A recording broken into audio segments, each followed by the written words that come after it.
A Saskatoon woman accused of abducting her child and faking their deaths has pleaded not guilty to all charges.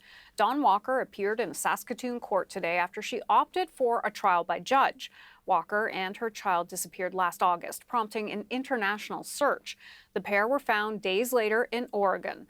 Walker faces various charges, including abduction, fraud, and identity theft. She's due back in court in mid-February. CBC's Sam Sampson has more from Regina.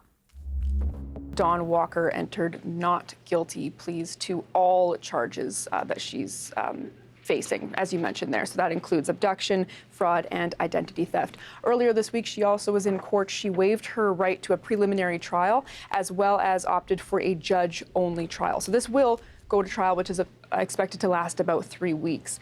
This case goes back to last year. Late July, Walker and her child went missing. That kicked off extensive searches around Saskatoon, in Saskatoon. Police and community members themselves searched the river, searched areas where her vehicle was last found. And 12 days later, she and her child were found in Oregon. So after that, she shortly released a letter saying she felt she had no other option but to flee Saskatoon. She has accused her ex, the child's father, of domestic violence. Police say they have looked into that and have found no evidence to support that claim.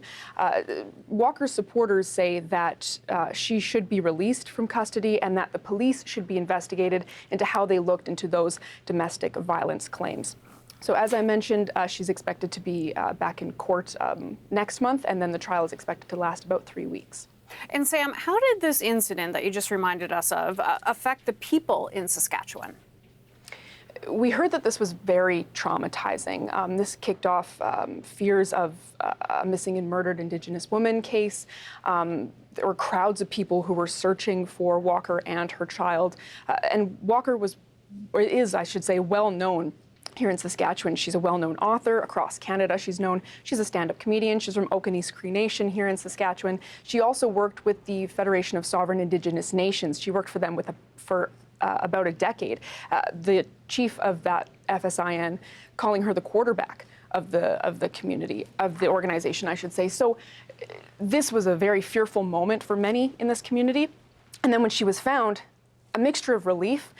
But then when she mentioned her in her letter, she felt that she had no choice but to flee Saskatoon. That's where those supporters come in saying, listen to maybe why she left in the first place. So a lot of mixed emotions with this case. And so there will be a lot of people who will be paying attention to the trial.